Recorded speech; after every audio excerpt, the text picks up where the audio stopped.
Welcome to our new episode of Disaster Risk Reduction, word of mouth, stories that keep you safe. I am Chat with my partner Donna, and together we will uncover stories of resilience and readiness from different parts of the Philippines. Joining us today, our storytellers, Max, who brings us a story from Mandaluyong, and Lizzie, who shares one from Misamis Oriental. And of course, with us is one of the DRR practitioner, Mr. Roland Pereira, who will give us insights from the field. Hi everyone, yes chat, this is Donna. In this episode, we'll hear stories that show how ordinary Filipinos practice disaster readiness in their daily lives. Okay, before we hear the stories from the crowd, let us first hear from Mr. Roland about his work and experience in disaster risk reduction and communication. Welcome to the program, Mr. Roland. Hi, thanks for having me. This is really an opportunity for me to share information about disaster preparedness. First off, I've been working in the DRR field for over 5 years now. I have experience in developing inclusive early warning system, capacity development for duty bearers of the local government environment, and family level preparedness. For me, one of the biggest challenges in disaster preparedness, especially for poor, vulnerable, and at-risk population, is lack of coping capacity to recover from the impacts of disaster. So, as someone who has been working in the non-government sector, it is critical for us from the NGO to bridge the information about coping capacities and preparing for climate and disaster risk. Thank you for sharing those insights, Mr. Roland. I think lahat po ng nabanggit ninyo ay maririnig din natin sa mga kwento ng kapwa Pilipino natin. Absolutely, Donna. Like they say, preparedness isn't just about plans. It's about practice and action. Doing what needs to be done before it's too late.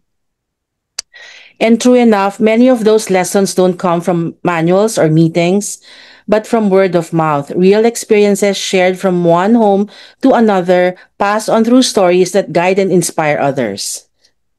So let's begin with Mac's story from Mandaluyong City, where she met a siomai vendor who's learned to live with the floods. Hi, good afternoon, Ma'am Chat and Ma'am Donna. I'm Max, and I interviewed Kuya Arnie, a siomai cart vendor, one Sunday afternoon here in Mandaluyong. When I asked if he was ready for the next flood, all he said was, "Depende, ma'am. Pag may baha, minsan naalis, minsan hindi. Sanay na kasi." Pero di ibig sabihin na pag sanay na laging handa. Hindi ibig sabihin ligtas na. So I asked, "Kuya, may go bag ka ba?" He hesitated for a bit, then pointed at the mini fire extinguisher attached to his cart. "Ito, ma'am. Pero wala ako nung bag. Saan ko ilalagay? Dito ako buong araw." Ang sakit pakinggan, pero totoo. Maraming katulad ni Kuya Arnie, alam ang dapat gawin, pero kulang sa oras, espasyo, o kagamitan. Alam nilang salitang handa, pero walang practice. Kaya nag-isip kami ng simpleng paraan para sa kanya. Una, gumawa kami ng micro-pouch na naglalaman ng mga IDs, gamot, flashlight, at coins na nakasabit sa likod ng kariton niya. Pangalawa, isang trigger line ang hinanda namin na nagsisilbing guide sa kanal. Pag umabot na dun yung tubig, dapat nang lumuwas. Natawa pa nga siya, sabay sabi, "Guhit na? Lipat na tayo." Simple lang pero kailangan. Isang guhit, isang pouch, at isang munti pero practical na hakbang. Bago ako umalis, sabi ni Kuya Arnie, hindi mawawala ang dasal, ma'am. Pero dapat may kasunod na galaw. It's a beautiful reminder, Max. Pray, then pack. Faith Yes. first, action next. Definitely po. And interviewing Kuya Arnie opened my eyes to what preparedness really means. He's lived through many floods, yet his first instinct is still prayer, not packing. And that line that he said na hindi mawawala ang dasal, pero dapat may kasunod na galaw, that stayed with me. Because faith is important, I agree, but it must be followed by action because faith without works is dead. Maraming Pinoy na aware sa disaster risks but they're not always ready to act. Hindi lang naman tungkol sa posters or drills ang preparedness. It's about habits that reach the last meter where people actually live and work. And yeah, that was Kuya Arnie's story. Sanay na sa sakuna but still learning what it means to be ready. Thank you, Max. I wish I could say that Arnie's story is an isolated one. Marami pa rin kababayan natin na sanay sa ulan pero hindi pa handa sa baha. Similarly, may nakausap akong taga Naga City and her experience shows another side of preparedness when business and communities face floods together. Sa Bicol, sanay kami sa bagyo. Taon-taon, may dumarating na malakas na hangin pero minsan kahit sanay ka na, may mangyayaring hindi mo maaasahan. Noong 2024, dumating si Typhoon Christine. Hindi ito ang pinakamalakas pero ito ang pinakamatagal. Ulan ng ulan. Hindi tumigil at sa Naga ang baha hindi na umalis. Isa sa nakausap ko si Miss Jeanette De Vera, isang business leader na matagal nang nakatira sa Naga. Sabi niya, sanay kami sa hangin pero hindi sa tubig. Kahit may business continuity plan at emergency response group, nagulat pa rin sila. Drills are not just a game. They train you to think, not panic. Ang sabi pa ni Miss Jeanette, preparedness can't end at compliance. It must be practiced until it becomes a habit. Tama siya. Minsan nasasanay tayo sa bagyo pero hindi sa pagbabago. Preparedness is never static. Dapat umaangkop din sa panahon. Kasi hindi na lang hangin ang kalaban natin ngayon kung hindi tubig na hindi agad nawawala. Habang tinatapos namin ang interview, biglang umulan ulit. Tumingin si Miss Jeanette sa bintana at ngumiti. Sabi niya, we're used to it and that's the problem. At doon ko na-realize, ang tunay na preparedness ay hindi lang basta sanay. Ito ay disiplina, pakikilahok at pag-aaral mula sa karanasan. You know, the Miss Donna, that story reminds me that preparedness isn't only about leaders or companies. It's also about ordinary voices. Tama, sometimes it's the small lessons we hear from our kapitbahay, from our parents, or from people who live through disasters. To understand preparedness from the people themselves, we ask residents what being ready looks like in their daily routines. I know I've heard about it. There are some residents that say, lagi ako may flashlight at tubig, kahit maliit basta ready. Another resident said, sa amin prayer muna, pero sabay galaw. And then resident 3 said, kung wala kang go bag, ikaw ang magiging go bag. Ikaw mismo ang magdadala ng lakas. Ang galing ano? Simple pero totoo. Preparedness doesn't have to be big. It starts with remembering and repeating these stories. Listening to those voices reminds us that preparedness starts with small, consistent actions. Now, let's head south to Misamis Oriental, where Lizzie met a teacher who learned that real readiness begins when the community moves together. Hello, Miss Chat, Miss Donna, and Sir Ronald. I'm Lizzie and I interviewed Miss Michelle Dan Omagno. As she told me about an ordinary afternoon sa Villanueva, Misamis Oriental, ulan lang, ganon, pero after a few minutes, grabe daw, biglang taas ng tubig, brown, may mga basura, at ang raming dumadaloy sa kalsada. So as I interviewed Miss Michelle, and she is actually an environmental scientist and environmental science instructor, she said, wala kaming inaasahan, biglang baha.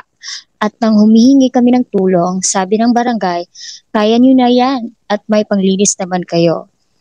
Ang sakit pakinggan, di ba? So, ayun, sila-sila lang ang kumikilos, no rescue trucks, walang dumating na tulong, mga kapitbahay lang nagtutulungan, naglilinis, and just helping each other. Ang interesting dito, si Miss Michelle, since she is an instructor, nagtuturo siya ng disaster preparedness sa mga estudyante niya. Pero kahit siya, na-experience kung gaano kahina minsan ang mga sistema natin. Sabi niya, each of us must have a go bag. May laman na tubig, pagkain, flashlight, gamot, extra na damit, pati maliit na radio. At may isa siyang rule na palagi niyang pinapaalala sa mga estudyante niya. Don't panic, assess the situation first. Pero sabi rin niya, karamihan ng kapitbahay niya wala nun. Doon siya natauhan.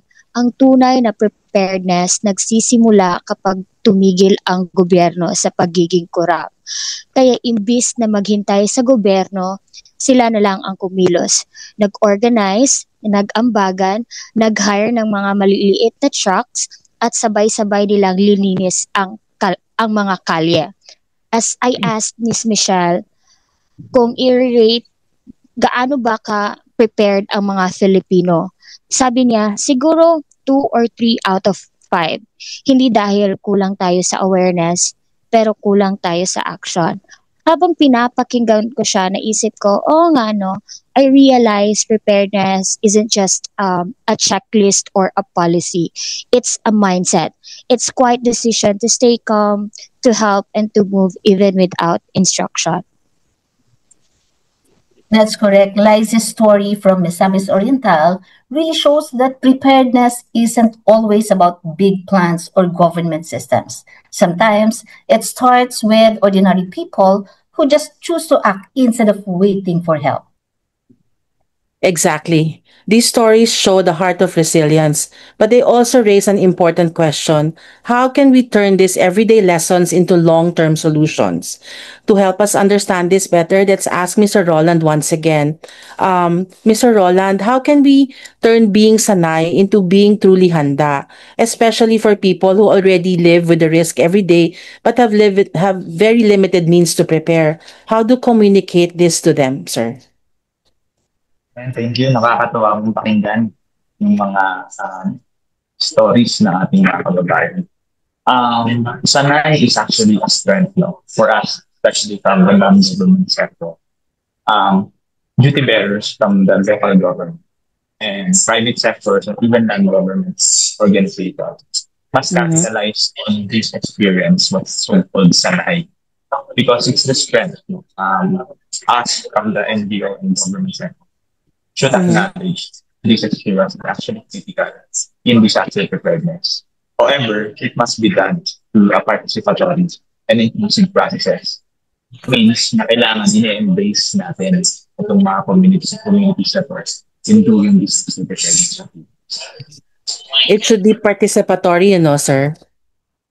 Yes, tama po. Napakahalaga po talaga ng participatory and inclusive process. Yes, sir. Sir, sa experience po ninyo, what helps turn preparedness from a checklist into a habit? Aside from, syempre we know it, and as you have said earlier, it's participatory. But ano pa po yung pwede natin gawin na para talagang magawa natin ito na aside from nakasanayan, talagang gagawin? Totoo po yan, no? Even myself, I'm guilty as a DRR practitioner. I'm still not fully developing my habit to really prepare for third, for the big one and other adverse effects of natural hazards. For me, as someone who has been working in the DRR field for over couple of years already, the habit that we're talking about is not it should not be done in silo. So it must be a complementary with people in the communities, the barangay, the towns, cities, and municipalities to work together in ensuring that disaster preparedness measures and activities are actually doing the spirit of ensuring people are resilient against all forms of natural hazards. Okay. Now that you have mentioned, sir, the community awareness, what do you still think can the government do to ensure that people are not left on their own? Especially dun sa story ni Lizy that they felt that they were left on their own and do the thing themselves. So are there other areas pa po where the government can assist? Yun po, nakakalungkot po yun yung experience ng Lizy. Kaya nga po, for me, as an individual, as a person po, I'm really advocating for inclusive approaches. The governments must really embrace those people, especially living risk communities. Because these people have strength, as I mentioned earlier, was reading the stories of our community. They have the Mm-hmm. strength, the experiences. The government must capitalize on these experiences to improve the social preparedness mechanisms. Secondly, I truly believe that government must also wisely invest the funds in disaster preparedness, Opo. not just on providing loadouts during emergencies, seeing the survivors as victims of disasters, but also as agents for disaster preparedness and resilience. So tingin ko po, sana ang ating gobyerno ay mag-invest yung sa capacity ng ating mga kababayan. Hindi natin tinitingnan na sila ay biktima ng disasters. But sila Yes po po. ay bahagi, ay mahalagang actor kung sa resilient na community and society na gusto natin makamit. Opo. It's like turning these experiences, sir, no, into actionable solutions by concerted effort between private, the communities, and the government. Yes, exactly po. Sir, thank you very much for those important insights. Miss Chat? Yeah. So, from Mandaluyong to Naga, all the way to Misamis Oriental, and from the students and youth to ordinary citizens, and of course, our DRR practitioner, every story reminds us of one simple truth. When we are ready, we save lives.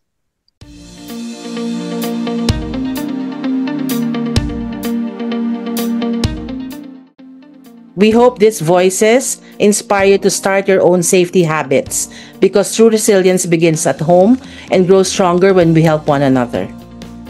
Before we close, we'd like to thank everyone who made this episode possible. Our storytellers, Max, Lizzie, and of course, our DRR practitioner guest, Mr. Roland Pereira, and of course, my co-host, Donna, who also shared her story from Naga City. Thank you, Chat, and to all our listeners for joining us in this meaningful conversation about preparedness and resilience. You've been listening to this Asterisk Redaction, word of mouth stories that keep you safe. Thank you, Mr. Roland.